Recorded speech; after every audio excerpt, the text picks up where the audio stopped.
जय गुरु जी। श्री शिव महापुराण का ये दूसरा अध्याय। शौनक आदि ऋषियों के मुख से निकले हुए इन शब्दों को सुनकर सूत जी अत्यंत प्रसन्न हुए। तदुपरांत उनको प्रसन्न करते हुए इस प्रकार कहने लगे, हे शौनक आदि ऋषियों, आपने जो प्रश्न मुझसे किया है वही प्रश्न एक समय में नारद जी ने ब्रह्मा जी से किया था।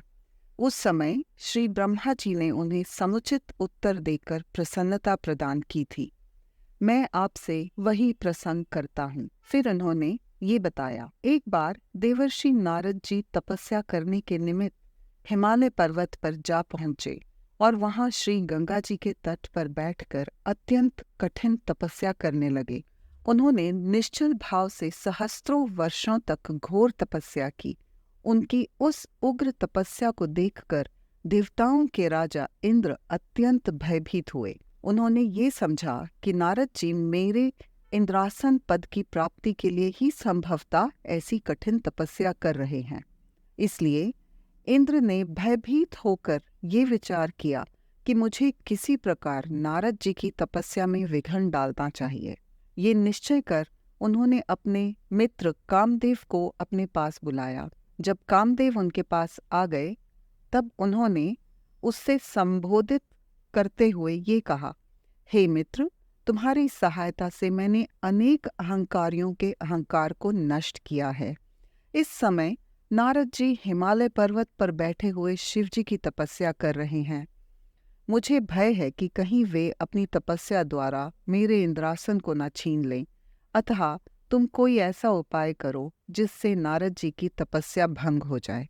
आगे सूत जी बोले, हे ऋषियों, इंद्र के मुख से निकले हुए उन शब्दों को सुनकर कामदेव ने उन्हें मनोकामना सिद्धि का विश्वास दिलाते हुए नारद जी पर विजय पाने के हेतु अपनी संपूर्ण सेना को तैयार किया। तदुपरांत उसने नारद जी के समीप पहुंचकर वहां चारों ओर अपनी माया फैला दी। कामदेव के प्रभाव के कारण उस निर्जन स्थान में भी अनेकों प्रकार के पुष्प खिल उठे एवं कोकिलादि पक्षी अपनी मीठी बोली से सबका ध्यान अपनी ओर आकर्षित करने लगे।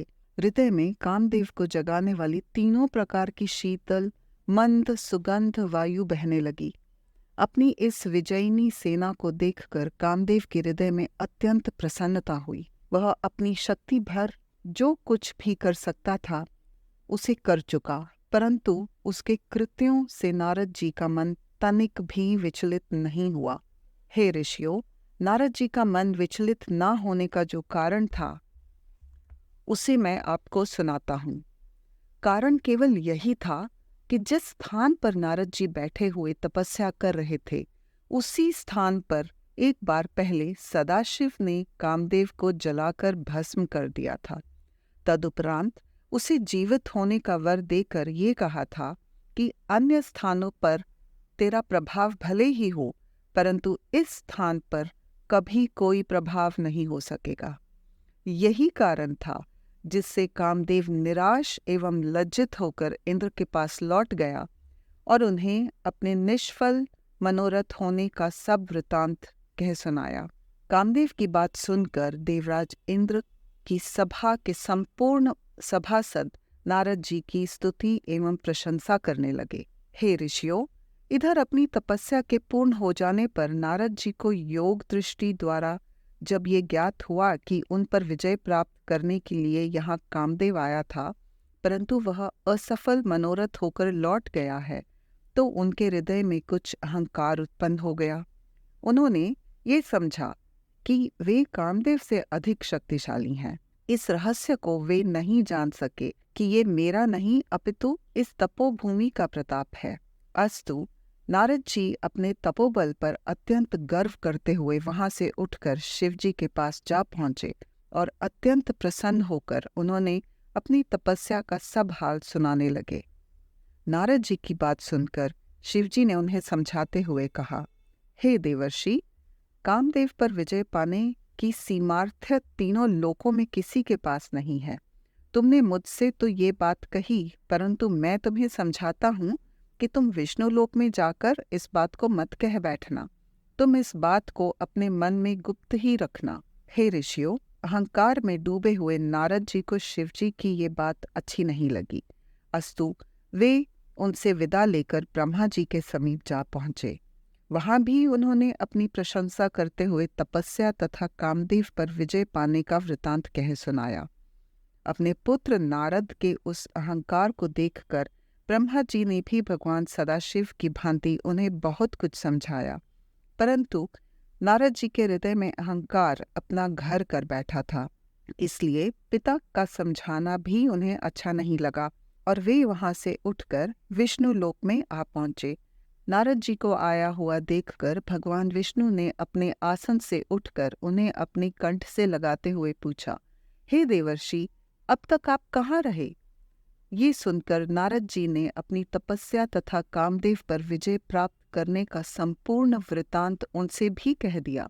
उस समाचार को सुनकर भगवान विष्णु शिवजी की इच्छा समझकर मन ही मन हंसते हुए बोले, हे नारद जी, जो मनुष्य ब्रह्मज्ञानी नहीं है और पर ब्रह्मा की आराधना से रहित है, उन्हीं के हृदय में मोह की उत्पत्ति होती है। आप तो ब्रह्मचर्य व्रत को धारण करने वाले हैं, तब भला कामदेव आपका अनिष्ट कैसे कर सकता है? भगवान विष्णु के मुख से इन शब्दों को सुनकर नारद जी और भी अहंकार में भर गए तथा इस प्रकार अभिमान पूर्ण वचन बोले, हे प्रभु, मुझे ये शक्ति आपकी कृपा से ही प्राप्त हुई है।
हे ऋषियों, इतना कहकर नारद जी भगवान विष्णु से विदा लेकर चल दिए। उस समय भगवान सदाशिव ने अपने हृदय में ये इच्छा की कि मुझे नारद का अहंकार दूर कर देना चाहिए। अस्तु उनकी इच्छा से जिस मार्ग से नारद जी चले जा रहे थे, उस मार्ग में स्वर्ग के समान सुंदर सा एक नगर शीघ्र ही बस गया। उस नगर में शीलनिधि नामक राजा राज्य करता था। जिस समय नारद जी उस नगर से होकर जा रहे थे, उस समय उस राजा की कन्या के स्वयंवर का आयोजन हो रहा था। उस राजकन्या की सुंदरता पर संपूर्ण संसार मुग्ध था। नगर निवासियों द्वारा जब नारद जी को इस बात का पता चला, तो वे भी उस स्वयंवर सभा में जा पहुंचे। अब राजा शीलनिधि ने अपनी सभा में नारद जी को पधारते हुए देखा, तो उसने आगे बढ़कर उनका अत्यंत सम्मान किया। फिर उन्हें ले जाकर अपने आसन पर बिठा दिया। इसके उपरांत उस राजा ने अपनी परम सुंदर कन्या को भी बुलाकर नारद जी के सम्मुख उपस्थित कर दिया। बहुत समय तक नारद जी उस कन्या के अनुपम स्वरूप को अपलक दृष्टि से देखते रहे। तदुपरांत जब उन्होंने उस कन्या के लक्षणों का विचार किया, तो ये पाया कि जो भी मनुष्य इस कन्या का पति होगा, वो संसार में अमर होकर अक्षय कीर्ति को प्राप्त करेगा और युद्ध में कभी किसी से भी परास्त न हो सकेगा। कन्या के इन लक्षणों को विचार कर नारद जी वहां से उठकर अपने मार्ग पर फिर चल दिए, परंतु इस समय उनका मन काम के वशीभूत होकर उस कन्या को स्वयं प्राप्त करने को ललायत हो रहा था। इस प्रकार वे अपनी बुद्धि के विपरीत कामदेव के जाल में फंस गए। उन्होंने ये भी विचार किया कि जब तक मैं सुंदर नहीं हूँ तब तक मुझे उस कन्या का मिलना असंभव है, क्योंकि स्त्रियां सुंदरता को ही अधिक प्यार करती हैं। अस्तु मुझे ये उचित है कि मैं भगवान विष्णु से उनकी सुंदरता मांग लूं और राजकुमारी को मोहित कर अपने साथ विवाह करने के लिए उसे तैयार कर लूं। आगे सूत जी बोले, हे ऋषियों, इस प्रकार निश्चय करके नारद जी वहीं मार्ग में एक स्थान पर बैठकर श्री विष्णु का ध्यान करते हुए प्रार्थना करने लगे कि हे प्रभु, संसार में आपके समान मेरा हेतु अन्य कोई नहीं है। अस्तु आप यहीं प्रकट होकर मेरे मनोरथ को पूर्ण करें। नारद जी की इस प्रार्थना को सुनकर श्री विष्णु उसी स्थान पर प्रकट हो गए।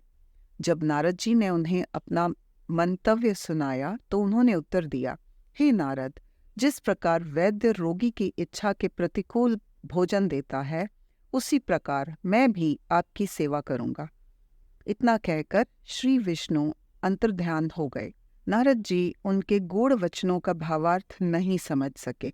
अस्तु नारद जी का संपूर्ण शरीर श्री विष्णु जैसा हो गया, परंतु उनका मुख बंदर जैसा बना रहा। नारद जी वहां से उठकर शीघ्रतापूर्वक पुनः राजसभा में जा पहुंचे।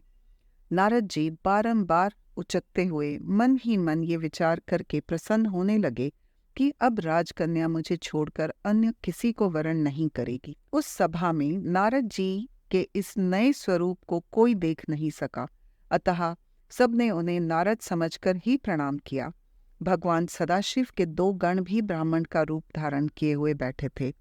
उन दोनों से ये रहस्य छुपा न रह सका। अस्तु वे दोनों नारद जी के पास जाकर बैठ गए।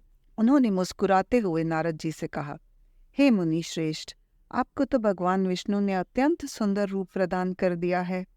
अब भला राजकन्या आपको छोड़कर अन्य किसी को क्यों स्वीकार करेगी? सूत जी ने कहा, हे शौनकादि ऋषियों, इसी बीच वो राजकन्या भी स्वयंवर सभा में आ पहुंची। जब उसने नारद जी के उस भयानक स्वरूप को देखा तो वो अपने मन में अत्यंत अप्रसन्न हुई और मुंह फेर कर दूसरी पंक्ति में अपने योग्य पति को ढूंढने लगी। इधर नारद जी की ये दशा थी कि वे बारंबार उचक उचक कर चारों ओर से उस राजकन्या के समीप पहुंचने का प्रयत्न करते थे। शिवजी के वे दोनों गण नारद जी की इस दशा को देखकर परस्पर और अधिक हास्य कर उठे। ठीक उसी समय भगवान विष्णु उस सभा में आ पहुंचे। उन्हें देखते ही राज्य कन्या ने प्रसन्न होकर गले में वरमाला डाल दी। यह देखकर अन्य सब राजा तो निराश हुए ही, देवर्षि नारद जी अत्यंत विहाल हो गए। उस समय उन दोनों शिवगणों ने नारद जी से ये कहा, हे मुनिराज, आप इतने दुखी क्यों होते हैं? कृपा कर अपने मुख को किसी दर्पण में तो देख लीजिए।